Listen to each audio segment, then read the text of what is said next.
Magandang morning sa inyong lahat. Ito si Magpapa-Ulan. Nakituloy tayo sa ating pinaka-latest sa ating panahon. Dito po sa ating bansang Pilipinas at sa Western Pacific. Ngayong araw po ng Huwebes hanggang Biyernes, ika-30 hanggang 31 ng buwan ng Disyembre 2021. At ito po ang ating Tagalog version. Pinaglilingkod sa inyo ng ating website, Typhoon 2000. So, papalapit na po tayo sa huling araw ng Disyembre. Papasok na tayo sa taong 2022. At so far, so good. Wala pa rin pagbabago sa ating panahon. Walang tropical cyclone development, walang LPAs, just the usual epekto pa rin ng Amihan at yung Shear Line na nanatili pa rin sa may southern portions ng ating bansa.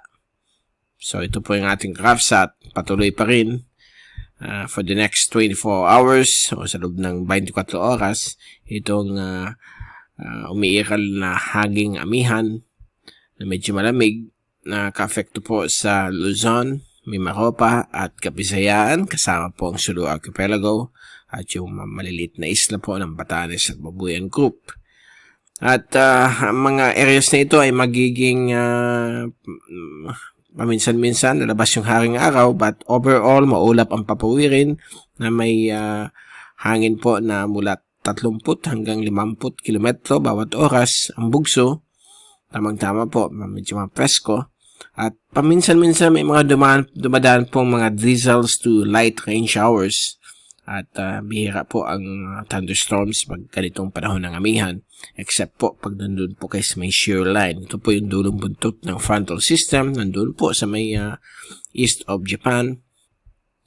At natili pa rin nakaka-affecto po sa Eastern Visayas at nagpapalit-palit lang po ng lugar. Minsan sa may Eastern Visayas hanggang Central Visayas. At bababa po siya sa may hilagang silangang Mindanao. Yan po mga probinsya po o reyon ng Caraga at Davao area.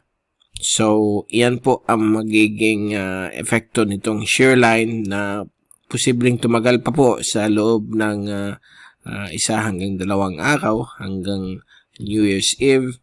So far, yan po ang overall picture ng ating panahon sa buong Pilipinas.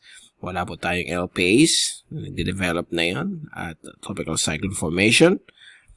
Meron din tayo dito ng surface trough, malapit po sa equator, o tinatawag natin equatorial trough. So, wala po tayong dapat ikabahala.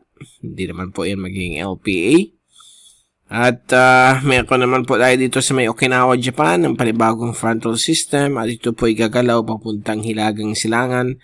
At for the next few days, meron na naman another blast ng amihan. So, patuloy pa rin yung epekto ng amihan. And possible na hanggang unang linggo ng Enero, nandyan po siya. Siguro mga Enero at 3, Enero 4 lang ang abot nitong amihan bago po siya magkakaroon ng break. Okay? At kung titignan natin yung fast animation, so yan po, nakikita po natin yung mga kaulapan dala na itong shear line na naka-affecto po sa silangang Kabisayaan at hilagang silangan at silangang Mindanao. At kung titingnan natin yung zoom in satellite animation mula sa windy.com, UMETSAT satellite server nila, ito po natin itong mga kaulapan na ito. Nagbibigay po yung mga light showers sa malaking bahagi po ng Kabisayaan, lalo na po sa may Eastern Visayas at hilagang silangang Mindanao. At pagdating po ng rainfall accumulation forecast sa loob ng 24 oras, simula kaninang o kahapon ng alas 8 ng umaga hanggang mamayang alas 8 ng umaga, Huwebes, inaasahan pa rin dito ang maulan na panahon sa may Caraga region. Gayon din po ang Dinagat Siargao Island, Southern Leyte, at Eastern Samar. Okay? So, itong Eastern Samar na ito, affected itong shear line. So, magkakaroon po dyan ng mga pabugso-bugsong ulan na may kasamang mga pagkulog at pagkidlat. Samantala, ang ibang bahagi po ng Pilipinas ay magiging katamtaman at tuyo ang panahon except po itong mga drizzles po na hindi naman po masyadong madalas. Okay? For the next 3 days, ganun pa rin po inaasahan natin. Nag-extend po hanggang hinggit ng Kabisayaan. At dito rin po sa may katimugang bahagi po ng Palawan, katimungang bahagi po ng Sulu Archipelago hanggang sa may West Philippine Sea, Spratly Islands, kasama po ang Pag-asa Island. May mga inaasahan po mga pag-ulan yan. Dulot po ng tinatawag nating surface trough po dito. At dito naman po yung shear line. Okay? Dito sa may silangan bahagi naman po ng Northern Luzon hanggang sa may Southern Luzon, kasama po ang Bicol region. May mga inaasahan rin po tayo mga rain showers, dulot po ng hanging amihan. But overall, maganda naman po ang panahon hanggang maulap, hanggang may mga dumadaan po mga drizzles. At kung check natin na yun ang pinaka-latest windy.com wind forecast mula sa American Model for the next 24 hours. So, na yung araw muna ng Webes, kita po natin, nandiyan pa rin yung hanging amihan. Pumapalo po siya ng 30 hanggang 50 km bawat oras. At lalakas po siya ng bagya sa darating pong New Year's Eve, December 31. Dito po sa areas po ng Luzon at Visayas, kasama po MiMaRoPa. So, kung walang ulan, pwede po rin kayo celebrate ng fireworks display pag meron kayong event. Okay? At pagdating naman po sa ulan, kung titignan natin yung dalawang araw na yan, Thursday hanggang Biyernes, medyo tingnan natin itong sa may mga pag-ulan. Yan po. Kitang-kita po natin dito. Diyan pa rin yung shear line sa may silangan bahagi po ng Visayas at Caraga. Mamayang hapon, Webes, apektado na rin ang ibang bahagi po ng Kabisayaan, itong buntot ng frontal system o shear line. Pagdating ng Friday hanggang New Year's Eve, inaasahan po natin mga ulan pa rin sa may Eastern Visayas o silangan bahagi po ng Kabisayaan at Caraga region. So mag-ingat lang po kayo sa mga posibleng pagbabaha at landslides kapag meron pong mga localized severe thunderstorms na dala nitong shear line.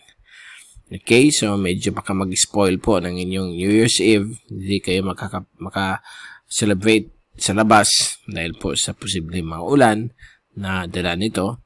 At medyo mahangin din po sa Luzon at Visayas dahil po sa hanging amihan. So yan po ay hanggang sa New Year's Eve, ikahuling araw po ng taon na ito. Okay? At bago tayo say goodbyes, ito po yung ating Global Tropics Hazards and Benefits Outlook ng Climate Prediction Center ng NOAA. It's a 2-week forecast base po sa American Model. At pinapakita po dito kung ano magiging outlook natin sa loob ng 2 linggo hanggang Enero 11. So, unahin natin yung unang linggo, December 29 hanggang January 4. Inaasahan pa rin ang above average rainfall sa may Kabisayaan, MiMaRoPa, Sulu Archipelago at Mindanao. Ito po ay dulot po ng shear line at mga local thunderstorms. Ganyan din po yung hanging amihan. Nagko-converge po dito ng mga thunderstorms. Okay? So, ito po ay common na yun dahil po nasa panahon tayo ng La Nina. Ibig sabihin, mas mataas po sa normal ang mga average rainfall. So, kita po natin, mas mataas sa average na yun yung ulan. So, yan po yung forecast. Pagdating sa ikalawang linggo, valid Enero 5 hanggang 11, ay mukhang magiging normal muna ang weather conditions at rainfall conditions sa ating bansa.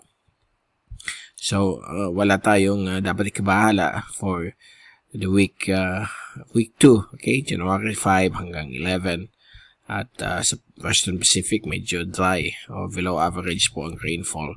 So, this is a good week sa atin, okay? Walang mga LPAs or bagyo sa unang linggo ng Enero 2022. Okay, so yan po. Diyan po nagtatapos ang ating latest sa ating panahon. Ngayong early morning ng Huwebes, Disyembre at 30, Rizal Day po na yun. Ginugulita na yun ang pagkamatay ng late national hero natin, si Dr. Jose Rizal. At babalik ulit tayo sa darating na Biyernes, New Year's Eve, para ibigay sa inyo ang pinaka-latest sa ating panahon pagpasok po ng unang linggo ng buwan ng Enero. Mula sa Typhoon 2000, ito si Mike Padua magpapaalam. Mag-ingat po tayong lahat. Be #weatherwiser. Be healthy and strong. At maraming salamat po sa pagpanood nyo sa aking channel.